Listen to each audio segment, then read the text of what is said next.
हुजूर अकरम सल्लल्लाहु अलैहि वसल्लम जब सफरे मेराज से वापस आए तो सहाबा इकराम ने हुजूर अकरम सल्लल्लाहु अलैहि वसल्लम को घेरा। तवज्जो है ना आपकी। आकर अर्ज करते हैं, या रसूल अल्लाह सल्लल्लाहु अलैहि वसल्लम, हमने खुदा को नहीं देखा लेकिन आप तो देख कर आ गए। आपके कहने पर हमने अपने बाप दादा के दीन को छोड़ा, अपने बाप दादा के बातिल माबूदों को छोड़ा। आका, हमने अल्लाह को देखा नहीं है, आप देख कर आ गए हैं। अबू जहल हमको छेड़ता है, अबू लहब हमको छेड़ता है, उतबा शैबा हमें परेशान करते हैं। वो कहते हैं कि एक मोहम्मद के कहने पर सल्लल्लाहु अलैहि वसल्लम तुमने बाप दादा के खुदाओं का इनकार कर दिया। अरे जिस खुदा को तुमने देखा नहीं है, जिसकी आवाज को तुमने सुना नहीं है, जिसे तुम कभी महसूस नहीं कर सकते हो, आखिर तुमने उसका कलमा पढ़ लिया। हमारे साथ मक्के के बुत कदे में चलो, हम वहां तुम्हें अपने खुदा दिखाते हैं। वहां लात का बुत मौजूद है, मनात का बुत मौजूद है, उज्जा का बुत मौजूद है। हम तुम्हें अपने खुदा को दिखाते हैं, तुम देख भी सकते हो, उनके करीब जाकर बैठ भी सकते हो, हाथ लगाकर उन्हें महसूस भी कर सकते हो। आका, दिन रात मक्के के मुशरिकीन हमको परेशान करते हैं। ऐ आका, हम उनको जवाब देना चाहते हैं, हमने खुदा को नहीं देखा, आप देख कर आ गए हैं। कम से कम हमको बता ही दें हमारा रब कैसा दिखाई देता है, हमें बताएं कि हमारा मौला कैसा दिखाई देता है। तो जानते हो मेरे नबी ने क्या जवाब दिया था? आका फरमाते हैं, तुम मुझसे पूछते हो, मैं तुम्हें बताऊं कि अल्लाह कैसा दिखाई देता है। अरे कोई मिसल हो तो मिसाल दो, अल्लाह ऐसा दिखाई देता है। अल्लाह जैसा कुछ भी नहीं, कैसे बताऊं कि अल्लाह कैसा दिखाई देता है। जब नबी ने फरमाया कोई मिसल हो तो मिसाल दो, तो जानते हो सारे सहाबा बिन देखे एक जबान होकर पुकार उठे, एक देखने वाले का कहा मान लिया है, एक देखने वाले का कहा मान लिया है, बिन देखे तुझे हमने खुदा मान लिया। बहुत खूब माशाअल्लाह, बहुत खूब। नारे तकबीर, नारे रिसालत, उलमाए अहले सुन्नत। हमने अल्लाह को फैजान देखा, कुरान कॉन्फ्रेंस। हमने अल्लाह को देखा नहीं देखा, मानते हैं ना? कुरान अल्लाह का कलाम है, नबी ने कह दिया, हमने मान लिया ना। नबी के कहने पर जन्नत को भी मान लिया, नबी के कहने पर मैदान कयामत को भी मान लिया, नबी के कहने पर हिसाब किताब के दिन को भी मान लिया। जब नबी के कहने पर जन्नत को मान सकते हो तो उसी नबी के कहने पर इस मैदान को, जन्नत का बाग क्यों नहीं मान सकते हो? तो हम कहां बैठे हैं? जन्नत के बाग में बैठे हैं, तो फिर उसका अदब भी होना चाहिए ना। जन्नत के बाग में बैठे हैं तो उसका एहतराम भी होना चाहिए। अब मेरे प्यारे आका के प्यारे दीवानों, सहाबा इकराम को जन्नत के बाग का पता चल गया तो सहाबा इकराम अर्ज करते, आका वहां मेवे कौन से मिलेंगे खाने को? यानी जन्नत के बाग में बैठे तो मेवा कौन सा? तो हुजूर अकरम सल्लल्लाहु अलैहि वसल्लम फरमाते हैं, जिक्र की महफिल में बैठकर सुबहान अल्लाह कहना, माशा अल्लाह कहना, अल्लाह अकबर कहना, ये गोया जन्नत के बाग में बैठकर जन्नत का मेवा खाने की तरह से। तो अल्लाह ने जन्नत के बाग में बिठाया है, अब यहां बैठकर जिससे जितना हो सके जन्नत का मेवा खाकर जाएंगे, कहे इंशाअल्लाह। मेरे प्यारे आका अलैहिस्सलातु तस्लीम के प्यारे दीवानों, अब एक बात और अर्ज करूंगा, जब अल्लाह के जिक्र की बरकत से जमीन का हिस्सा जन्नत का बाग बन सकता है, अगर अपने घरों में भी हर मुसलमान अल्लाह के जिक्र की आदत बना ले, अल्लाह हर मुसलमान के घर को भी जन्नत का बाग बना देगा। और जब घर जन्नत का बाग बनेगा तो घर में नहुसत नहीं होगी, घर में अल्लाह की रहमत का नुज़ूल होगा। जब घर जिक्र की बरकत से जन्नत का बाग बनेगा तो भाई भाई में झगड़े नहीं होंगे, अल्लाह दिलों में मोहब्बत पैदा करेगा। जब जिक्र की बरकत से हमारे घर जन्नत का बाग बनेंगे तो बीवी शौहर का हक अदा करती नजर आएगी, शौहर बीवी का हक अदा करता नजर आएगा, औलाद माँ बाप का एहतराम करती हुई नजर आएगी। जब घरों में जिक्र की बरकतों से अल्लाह घर को जन्नत का बाग बनाएगा तो घर में मुसीबत नहीं होगी, अल्लाह घर में बरकत का नुज़ूल फरमाएगा। तो हमें मैदानों में ही जिक्र नहीं करना, घरों में भी अल्लाह के जिक्र की आदत डालनी है कि इंशाअल्लाह। अब एक और बात बताऊं, मेरे प्यारे आका के प्यारे दीवानों, जन्नत के बाग में बैठे उलमा भी मौजूद हैं। कोई फतवा न लगा, एक बात मोहब्बत की अर्ज करता हूं, कयामत के दिन जब हिसाब किताब मुकम्मल होगा, जहन्नमियों को जहन्नम में झोंक दिया जाएगा और जन्नतियों को जन्नत में दाखिल कर दिया जाएगा। क्या सुभान अल्लाह। जन्नतियों को जन्नत में दाखिल किया जाएगा। फिर फरमाया गया, जिनके सीने में राई के दाने के बराबर ईमान होगा, ऐसे जहन्नमियों को जहन्नम से निकाल कर जन्नत में दाखिल कर दिया है। सुभान अल्लाह, क्या बात है, बहुत कैसे होंगे। हुजूर अकरम सल्लल्लाहु अलैहि वसल्लम की शफाअत के सदके उन जहन्नमियों को जहन्नम से निकाल कर जन्नत में दाखिल कर दिया जाएगा। ये तो आता है किताबों में कि बहुत से जहन्नमी जहन्नम से निकाल कर हुजूर की शफाअत के सदके या सीने में राई के दाने के बराबर ईमान होगा, उसकी वजह से निकाल कर जन्नत में दाखिल कर दिया जाएगा।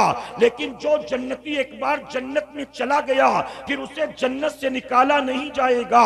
मेरे प्यारे आका के प्यारे दीवानों, अरे ये तो मुमकिन है कि किसी जहन्नमी को जहन्नम से निकाल कर जन्नत में दाखिल कर दिया जाए, लेकिन ये कभी नहीं होगा कि किसी जन्नती को जन्नत में जाने के बाद जन्नत से निकाल कर जहन्नम में डाला जाए। तो अब इससे ये बात मालूम हो गई, जब मेरे करीम ने हमें जीते जी जमीन पर जन्नत के बाग में बैठने का मौका दे दिया है, तो जिस रब ने महबूब के सदके जमीन पर जन्नत के बाग में बिठा दिया, अब मरने के बाद मेरा करीम हमें जन्नत से नहीं निकालेगा।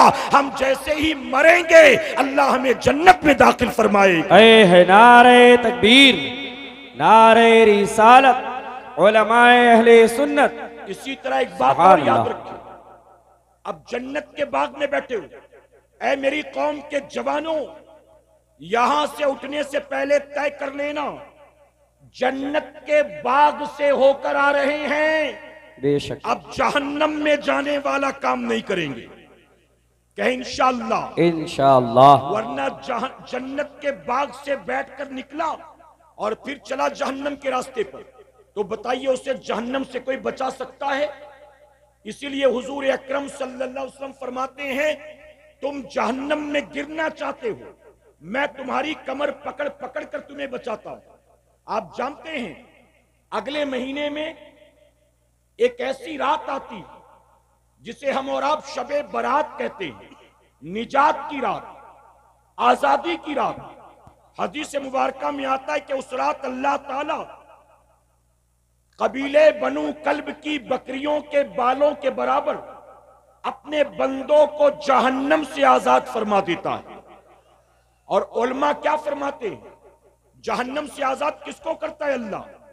सूफिया को नहीं, औलिया को नहीं, तहज्जुद गुजारों को नहीं, खौफे खुदा में रोने वालों को नहीं, अरे वो जो अल्लाह के नेक बंदे हैं उनको जहन्नम से आजाद नहीं किया जाता है, वो तो ऑलरेडी जन्नती होते हैं। फरमाया गया कि वो लोग जिन पर गुनाहों की वजह से जहन्नम वाजिब हो गई हो, अल्लाह ऐसे जहन्नमियों को इस रात जहन्नम से आजाद कर देता है। सुभान अल्लाह, सुभान अल्लाह। चला हमारी और आपकी बात हो रही है, औलिया सूफिया की बात नहीं हो रही, हमारी बात हो रही है। अब बताइए, शबे बारात में अल्लाह ने हम जैसे गुनाहगार को माफ कर दिया, लेकिन दूसरे दिन उठने के बाद फिर हम वही गुनाहों के काम कर रहे हैं, फिर वही जहन्नम के काम कर रहे हैं। अल्लाह ताला ने हमारे जहन्नम से निजात का सामान किया, लेकिन सुबह उठने के बाद फिर हमने जहन्नम ही का काम किया। तो बताइए फिर जहन्नम से हमें कोई बचा सकता है? और हमारा हाल यही है कि नहीं है? मेरे प्यारे आका के प्यारे दीवानों, मैं उलमा की मौजूदगी में आपसे सवाल पूछता हूं। पिछले 2-2.5 साल का अरसा जो हमारी आंखों के सामने से गुजरा है, जिसे पेंडेमिक कहते हैं, जिसे कोरोना काल कहते हैं, आप बताइए इन 2-2.5 सालों में हमने और आपने, हमारे छोटे छोटे बच्चों ने वो सारी चीजें अपनी आंखों से देखी जो हमसे पहले बूढ़े बुजुर्गों ने सोचा भी नहीं थी। बताइए गलत तो नहीं कह रहा हूं मैं? कभी आपने सोचा था हमारे शहर की मस्जिद में ताला होगा, लोग नमाज़े जुमा अदा करने नहीं जा सकेंगे, गवर्नमेंट की तरफ से पाबंदी होगी? आपने कभी सोचा था कि मार्केट, फ्लाइट, बसें, ट्रेन अस्पताल, ये सब के सब लॉकडाउन की वजह से बंद होंगे, आपने कभी सोचा था? मेरे प्यारे आका के प्यारे दीवानों, एक अनदेखा, अनछुआ, अनजाना दुश्मन जिसे कोरोना वायरस कहते हैं, चाइना से चला, हमारे मुल्क तक नहीं पहुंचा, हमारे शहर तक पहुंच गया, हमारे गांव तक पहुंच गया, हमारी गली तक पहुंच गया, हमारे घर तक पहुंच गया। आप बताइए, इन 2-2.5 सालों में हमने कोरोना की वजह से क्या कुछ अपनी आंखों से देखा है? अरे करोड़ों लोग इस वायरस की चपेट में आए हैं और लाखों लोग इसकी वजह से मौत के घाट उतर गए हैं। मेरे प्यारे आका के प्यारे दीवानों, वो इंसान जो बुढ़ापे की वजह से, वो इंसान जो बीपी और शुगर की वजह से, वो इंसान जो ब्लड प्रेशर और टीबी की वजह से, वो इंसान जो हार्ट के प्रॉब्लम की वजह से अपने घर के अंदर कमरे में कैद करके अपने आप को बैठा था कि मैं बाहर नहीं निकलूंगा वरना मुझे कोरोना हो जाएगा। आप बताइए, ऐसे लोग जिन्होंने अपने आप को कोरोना के डर से कमरों में कैद कर लिया था, कमरे में बैठे बैठे उनको कोरोना हो गया कि नहीं हो गया? जी बताइए, है कि नहीं? यहां जितने लोग बैठे हैं, मैं आपसे सवाल पूछता हूं, हम में से हर किसी का कोई ना कोई दुनिया से रुखसत हुआ होगा। आपके खानदान के अफराद, आपके अपने फैमिली मेंबर, हो सकता है कि आपका दोस्त, आपका पड़ोसी, आपका रिश्तेदार। बताइए, यहां कोई एक है जो कहे मेरे जान पहचान में, मेरे गांव में, मेरे खानदान में कोरोना की वजह से किसी का इंतकाल नहीं हुआ? मेरे प्यारे आका के प्यारे दीवानों, करोड़ों लोग इस वायरस की जद में आए हैं और लाखों लोग मौत के घाट उतर गए हैं। और हालात हमने अपनी आंखों से देखा था। कोरोना वायरस के दौर में हमारे शहर की मस्जिद ही पर ताला नहीं था, बल्कि तवाफे काबा से भी रोक दिया गया था। हजरे अस्वद के बोसा लेने पर पाबंदी लगा दी गई थी, हज उम्रे पर पाबंदी लगा दी गई थी, मस्जिद हराम में दाखिले से मना कर दिया गया था। हुजूर की मस्जिद नबवी शरीफ आप देखें, जहां 24 घंटे गुलामों का तांता लगा रहता है, वहां भी पाबंदी लगा दी गई थी, कोई आ जा नहीं सकता था। ये सारे मनाजिर हमने अपनी आंखों से देखे हैं। मेरे प्यारे आका के प्यारों, हमारे व्हाट्सएप पर एक दिन में कितने लोगों के मौत की खबर आती थी, आप जरा बताइए? कितने लोगों की बीमारी की खबर आती थी, आप जरा बताइए? एक बाप अगर कोरोना की वजह से मरा है, उसके 4 जवान बेटे थे जी, 4 जवान बेटे मिलकर भी अपने बाप के जनाजे को कांधा नहीं दे सके। बिल्कुल हक है। मैं बॉम्बे जैसे शहर में रहता हूं, मैं वहां की बात करता हूं। अस्पताल में किसी मरीज की मौत हुई कोरोना की वजह से, अस्पताल वाले पैकेट में पैक करके उसकी मैयत को कब्रिस्तान लाते थे। ना घर वाले चेहरा देख सकते हैं, ना मैयत को गुस्ल दे सकते हैं, ना उसको कफन पहना सकते हैं, न नमाजे जनाजा पढ़ सकते हैं। मैयत को पैकेट में पैक करके अस्पताल से लाया जाता था और कब्र में उतारा नहीं जाता था, कब्र में उठाकर फेंक दिया जाता था। आपने सोशल मीडिया पर ऐसे मनाजिर देखे होंगे। ऐ सरकारे मदीना के प्यारे दीवानों, 68 साल का बूढ़ा बाप रोता रह गया, 32 साल का जवान बेटा दुनिया से चला गया, माँ रोती बिलखती रह गई, अपने बेटे का चेहरा नहीं देख सकी है। न जाने कितनी बच्चियां बेवा हो गई, न जाने कितने बच्चे यतीम हो गए, न जाने कितनों के सुहाग उजड़ गए, न जाने कितनों के बुढ़ापे की लाठी जाती रही। आप बताइए, ये सब कुछ हमने कोरोना काल में अपनी आंखों से देखा है, लेकिन इसके बावजूद हम कल भी जिंदा थे, आज भी जिंदा हैं। इन हालात से बचाकर हम सही सलामत यहां तक पहुंचे हैं। अब मैं आपसे सवाल पूछता हूं, मजमे में बैठा हर नौजवान गौर करे, हर नौजवान सोचे और जवाब दे। अगर कोरोना वायरस के दौर से निकलकर हम यहां तक पहुंचे हैं, हम कल भी जिंदा थे, सेहतमंद थे, आज भी जिंदा और सेहतमंद हैं, आखिर किसकी वजह से हैं? हम क्या लॉकडाउन की वजह से जिंदा हैं? हम क्या मास्क की वजह से जिंदा हैं? हम क्या सोशल डिस्टेंसिंग की वजह से जिंदा हैं? हम क्या वैक्सीन की वजह से जिंदा हैं? हम क्या डोलो गोली की वजह से जिंदा हैं? हम क्या WHO की वजह से जिंदा हैं? हम क्या गवर्नमेंट की पॉलिसीज की वजह से जिंदा हैं? हम आखिर कल भी जिंदा थे और आज भी जिंदा हैं, तो आखिर ये जिंदगी हमें दी किसने है? ऐ मुसलमानों, मानना पड़ेगा, जिंदगी और मौत पर मेरे रब रब के सिवा दूसरा कोई कुदरत नहीं रखता।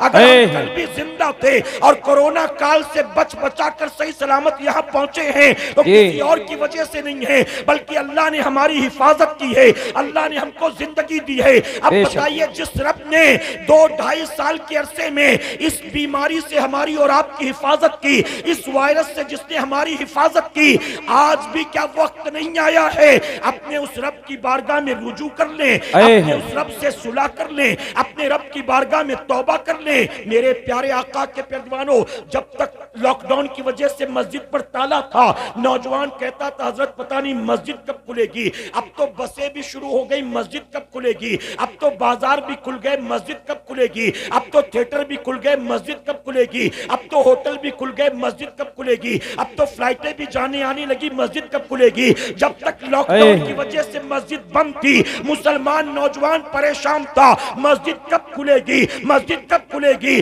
हमने सोचा शायद मुमकिन है कि तौबा कर ली हो सकता है कि दिल में नमाज की मोहब्बत पैदा हो सकता है मौत को करीब से देखने के बाद सुधर गया हो। लेकिन मेरे प्यारे आका के प्यारवानों, हमने देखा मस्जिद तो खुल गई, लेकिन वो जवान फजर में नजर नहीं आया, जोहर में नजर नहीं आया, असर में नजर नहीं आया। अरे जब तक मस्जिद पर पहरा था लॉकडाउन की वजह से, परेशान था मस्जिद कब खुलेगी। लेकिन जब मस्जिदें खुल गई तो सिवाय जुमा की 2 रकात के लिए हफ्ते में कभी वो मस्जिद का रुख तक नहीं करता, कभी पलट कर अल्लाह के घर की तरफ नहीं आता। मैं आपसे कहना चाहता हूं, ये सारी चीजें हमने अपनी आंखों से देखी हैं। अगर आज भी तौबा नहीं करेंगे, आज भी होश के नाखून नहीं लेंगे, तो याद रखना आज बच गए हो, कल भी बचे रहोगे, इसकी कोई गारंटी नहीं है। इसलिए मुसलमानों, आज किस महफिल पाक से आप तमाम से कहना चाहूंगा, आप कानों के चस्के के लिए तो नहीं आए हो, आप तफरी के लिए तो नहीं आए हो, आप मजमा देखने के लिए तो नहीं आए हो। अगर कुछ वाकई दीन की बातें सीखने के लिए आए हो तो मैं आप तमाम से एक गुजारिश करूंगा, अदब के साथ इस महफिल से पलट कर अपने घर जाने से पहले अल्लाह की बारगाह में तौबा कर लेना और ये तय करके जाना, ऐ अल्लाह गया था तो दामन गुनाहों से दागदार था, लेकिन जब पलटा हूं तो मौला मैं तौबा करके पलटा हूं। अल्लाह जब मैं गया था मैं बेनमाजी था, मैं फजर में सोए पड़े रहता था, लेकिन मौला जब पलट कर आया हूं, दीनदारों का चेहरा देख कर आया हूं, दीनदारों की महफिल से होकर आया हूं, जन्नत के बाग से निकल कर आया हूं। अल्लाह वादा करता हूं, अब दुनिया यहाँ की वाह हो जाए, एक वक्त की नमाज जानबूझकर कज़ा नहीं करूंगा। बताओ वादा करते हो इंशाअल्लाह? इंशाअल्लाह, हाथ उठाकर इंशाअल्लाह। मैं आपसे सवाल पूछता हूं, यहां जितने लोग बैठे हैं मुझे आप बताएं, अब आप मुझे जवाब दें, हम जितने बैठे हैं हम हुसैनी लोग हैं कि यजीदी लोग हैं? जी हुसैनी है ना? एक बार फिर सोच लो, हम हुसैनी है कि यजीदी? अब बताओ, फज्र में नमाजें कज़ा करना किसका काम है? हुसैन का। जी फिर हुसैनी क्यों कर रहा है नमाज कज़ा? रोजाना चेहरे से दाढ़ी मुंडा कर नालियों में फेंक, क्या बात है हज़रत, बहुत हुसैन का काम है कि यजीद का? जी अब जवाब नहीं बन रहा है आपसे। नाच गाने सुनना हुसैन का काम है कि यजीद का? यजीद का। ये सब जानते तो हो ना, कोई नई बात तो नहीं है। फिर कैसे गाने सुनते हो? मोबाइल में 2-2, 4-4, 8-8 GB गाने कैसे डाउनलोड करके रखे? अल्लाह। नचनियों गवैयों के चैनल्स कैसे आपने सब्सक्राइब कर रखे?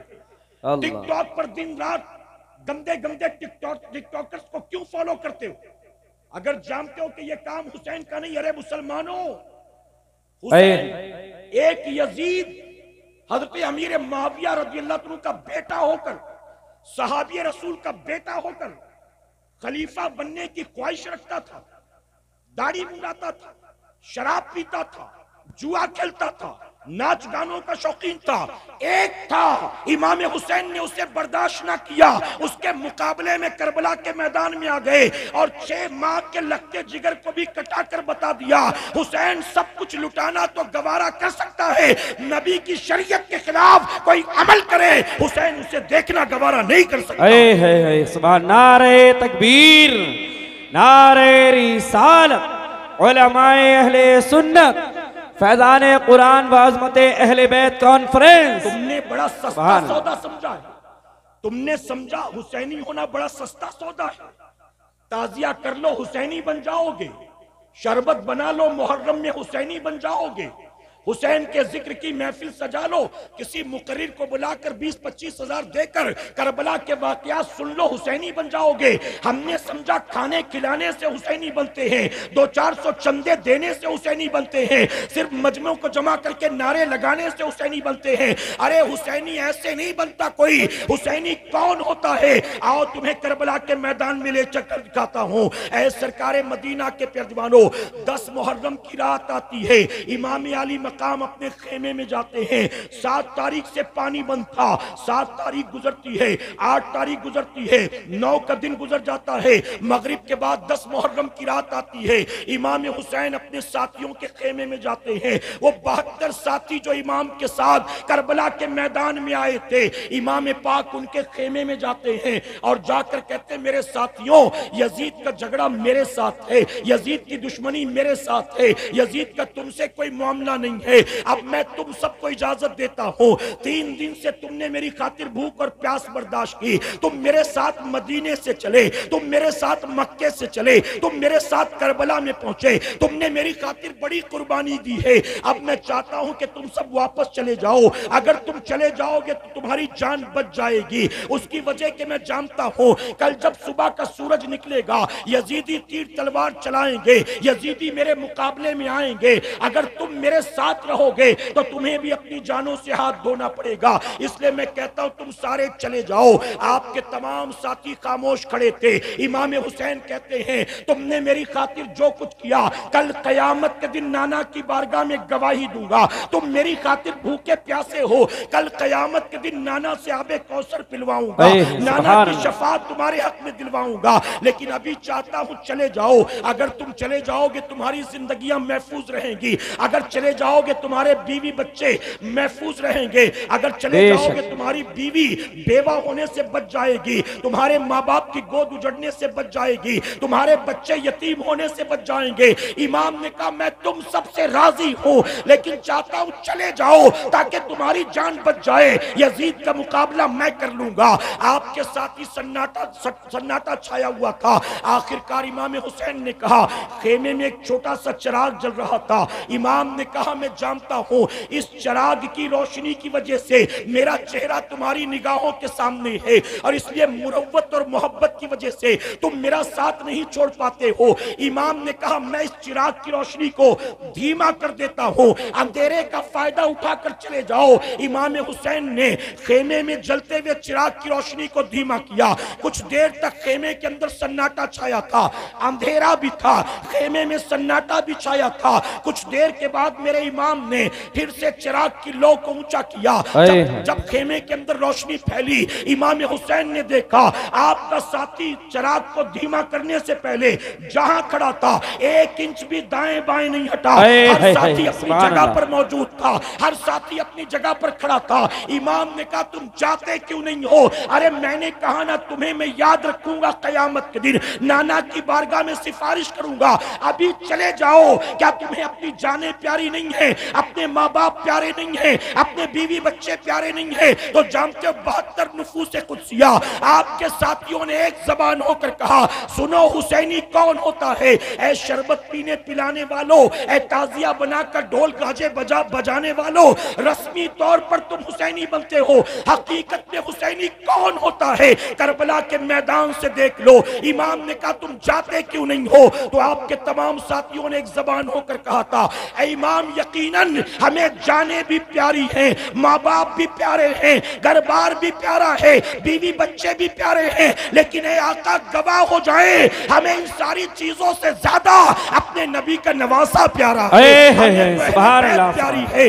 आपके साथियों ने कहा, इमाम हम आपके साथ मदीने से निकले थे, आपको करबला पहुंचाने नहीं आए थे, हम करबला में आपके कदमों पर जान लुटाने आए थे। इमाम के साथियों ने कहा, इमाम पाक आप गवाह हो जाएं, कल सुबह का सूरज निकलेगा, यजीदी तीर तलवार चलाएंगे, यजीदी आपके मुकाबले में आएंगे, लेकिन इमाम हम भी वादा करते हैं, तवज्जो के साथ सुनिए, आपके 72 साथियों ने एक जबान होकर कहा था, इमाम हम वादा करते हैं कल जब यजीदी आप पर तीर तलवार फेंकेंगे, हमारे जिस्मों में जब तक आखिरी सांस बाकी रहेगी हम आपके मुकाबले में उन्हें आने नहीं देंगे, एक एक करके पहले खुद कटेंगे, उसके बाद उनको आपके मुकाबले में आने देंगे। और तारीख शाहिद है मुसलमानों, सदियों के बाद भी इमाम हुसैन के सारे साथियों ने अपना सर कटाया है, उसके बाद यजीदी मुकाबले में आए इमाम हुसैन के। आप जरा सोचो, हमने समझा कुछ खा खिला लो यही काफी है। अहले बैत से मोहब्बत का दावा करने वालों, मेरे प्यारे आका के प्यारे दीवानों, में आपसे सवाल पूछता हूं, इजाजत है आपकी? हम हुजूर अकरम सल्लल्लाहु अलैहि वसल्लम का मीलाद मनाते हैं, कहे अल्हम्दुलिल्लाह। हम अपने नबी की मीलाद मनाते हैं, क्यों मनाते हैं? जवाब होगा इसलिए मनाते हैं क्योंकि हुजूर की आमद से हम खुश हैं। हुजूर की आमद को सेलिब्रेट कर रहे हैं, हुजूर की आमद से हम खुश हैं, इसलिए हम हुजूर की मीलाद मनाते हैं। अब सुनो जो मैं कहना चाहता हूं, ऐ सुन्नियों,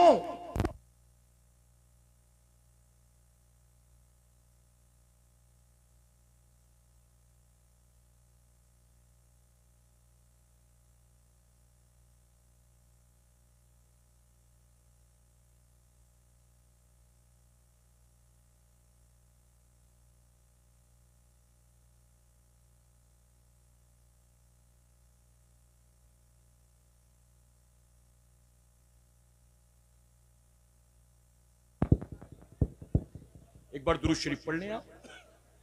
अल्लाहुम्मा सल्ली अला सय्यिदिना शफीना व हबीबिना मौलाना मुहम्मद सल्लल्लाहु तआला अलैहि वसल्लम सल्लल्लाहु अलैहि वसल्लम नहनु इबादुल्लाह। मेरी बात समझ में आ रही ना आपके? तो मेरे प्यारे आका के प्यारे दीवानों, वो करबला के मैदान में जो 72 हुसैनी थे, उन्होंने खाक खिलाकर हुसैन के नाम पर जान नहीं दी, बेशक सब कुछ लुटाकर अपने इमाम के नाम पर जान दी। हक बात है, बेशक। और सुभान अल्लाह। इमाम हुसैन के नाम का लंगर खाकर भी हमसे अल्लाह का सजदा नहीं होता। नबी की आमद की खुशियां मनाने वालों, मिलादे पाक पर लाखों रुपए खर्च करने वालों, मैं आपसे पूछता हूं, अरे नबी की मिलाद आप मनाते हो क्यों? क्योंकि हम नबी के आने पर खुश हैं। जरा दिल पर हाथ रखकर जवाब दो, जिस नबी के आने पर तुम खुश होते हो, क्या कभी तुमने सोचा वो नबी भी हमसे खुश है कि नहीं है? हम तो बड़ा खुश हैं उनकी आमद पर, लेकिन वो हमसे खुश है कि नहीं भला बताओ? कल कयामत में तेरा मेरा क्या बनेगा, ये हमारी खुशी पर डिपेंड नहीं करता, वो नबी की खुशी पर डिपेंड करता है। नबी खुश हैं तो दुनिया भी संवर जाएगी और आखिरत भी संवर जाएगी। और नबी खुश नहीं है, नारे तकबीर, नारे। मेरे प्यारे आका के प्यारे दीवानों, जिस तरह मैं पढ़ाता हूं मेरे साथ मिलकर पढ़े। देखिए मैंने बहुत समझाया और माशाल्लाह आप लोगों ने अमल किया जो अंदर बैठे हुए हैं। ये नया लॉट कहां से आया मुझे पता नहीं है, जिसने थोड़ी सी बदनज़ीमी कर दी। पढ़े अस्सलातु वस्सलामु अलैका या रसूल अल्लाह, अस्सलातु वस्सलामु अलैका या हबीब अल्लाह, अस्सलातु वस्सलामु अलैका या नबी अल्लाह व अला आलिका व अस्हाबिका व अस्हाबिका या नूर अल्लाह, या नूर अल्लाह, सल्लल्लाहु ताला सल्लल्लाहु ताला अलैका वसल्लम, अलैका वसल्लम। मेरे प्यारे आका अलैहिस्सलातु तस्लीम के प्यारे दीवानों, आप देख रहे हैं कि आज की बज़्म के दूल्हा और आज के खुसूसी खतीब औलादे गौसे आज़म आली जनाब सैयद अमीरुल कादरी साहब क़िबला तशरीफ़। ये कमेटी वाले, ये जितने भी हैं ना, ये अदब नहीं है आप लोगों का, ये कोई मोहब्बत नहीं है। ये क्या तरीका बना रखा है आपने? किसी का कोई मान ही नहीं रहे आप। तकरीर नहीं होगी जब तक हजरत अदब नहीं करोगे। नारे लगाते हो, आले रसूल का दामन नहीं छोड़ेंगे, बदतमीजी करना है आप लोग यहाँ से। दुरूद शरीफ पढ़ने की मर्तबा अल्लाहुम्मा सल्ली अला मुहम्मद व आलिहि अल्फ अल्फ मर्रा। मेरे प्यारे आका के पैरदीवानों, आइए मैं अपनी गुफ्तगू मुकम्मल करता हूँ। इजाजत आपकी? जो सुनना चाहते हैं जरा कहें सुभान अल्लाह। बिना हाथ उठाए कहेंगे तो भी चलेगा, मोहब्बत से कहें सुभान अल्लाह। आपने 2 बार कहा अल्लाह को ताक़दत बहुत पसंद है, यानी ऑड नंबर, तो ताक़दत पूरी हो जाए। एक बार और कहें सुभान अल्लाह। अल्लाह सबको जज़ाए खैर अता फरमाए। तो मेरे प्यारे आका के पैरदीवानों में अर्ज कर रहा था कि इमाम अली मकाम से मोहब्बत ज़बानी जमा खर्च का नाम नहीं है। जिन्होंने हकीकत में मोहब्बत की, उन्होंने करबला के मैदान में अपना सब कुछ इमाम हुसैन पर कुर्बान कर दिया। बेशक। आप बताइए, हम अहले बैत की मोहब्बत में, हम अपने नबी की मोहब्बत में क्या नाजायज और हराम ख्वाहिशात को खत्म नहीं कर सकते हैं, छोड़ नहीं सकते हैं? तवज्जो है ना आपकी कि नहीं है? आप जानते हैं हुजूर अकरम सल्लल्लाहु अलैहि वसल्लम की बारगाह में एक सहाबी आए। अब मैं तकरीर नहीं कर रहा हूं, थोड़ा आपको समझाने की कोशिश करता हूं। हुजूर अकरम सल्लल्लाहु अलैहि वसल्लम की बारगाह में एक सहाबी आए, उन्होंने सोने की अंगूठी पहन रखी थी। हुजूर अकरम सल्लल्लाहु अलैहि वसल्लम ने उनके हाथ से सोने की अंगूठी निकाली और निकाल कर फेंक दिया, ये कहकर के मर्द के लिए सोना पहनना हराम। हुजूर अकरम सल्लल्लाहु अलैहि वसल्लम ने उसे निकाल कर फेंक दिया। महफिल जब खत्म हुई, सारे सहाबा उठकर जाने लगे, तो वो भी उठे, अपने घर की तरफ चल पड़े। तो लोगों ने उन्हें आवाज देकर कहा, अल्लाह के बंदे, अपनी अंगूठी तो उठाता जा, मर्द के लिए सोना पहनना हराम है, ले जाकर वालिदा को दे देना, शादीशुदा होगा तो बीवी को दे देना, औलाद वाला होगा तो बेटी को दे देना। औरत के लिए जायज है, मर्द के लिए हराम, ले जा। अब जानते हो साहबी रसूल ने क्या जवाब दिया था? जवाब देते हैं कि जिस चीज को मेरे आका सल्लल्लाहु अलैहि वसल्लम ने निकाल कर फेंक दिया, अब मैं उसे कभी भी उठाने वाला नहीं। सुभान अल्लाह। आप बताइए, अगरचे ले जाकर घर की किसी औरत को दे सकते थे, लेकिन हुजूर ने नापसंद किया तो उन्होंने फिर उसे छूना पसंद नहीं किया। आज बताइए, हम और आप हुजूर अकरम सल्लल्लाहु अलैहि वसल्लम की कितनी नाफरमानी करते हैं। सुबह से लेकर रात तक एक एक करके 5 वक्त की नमाज भी कजा करें और अपने आप को नंबर 1 आशिक रसूल भी कहें।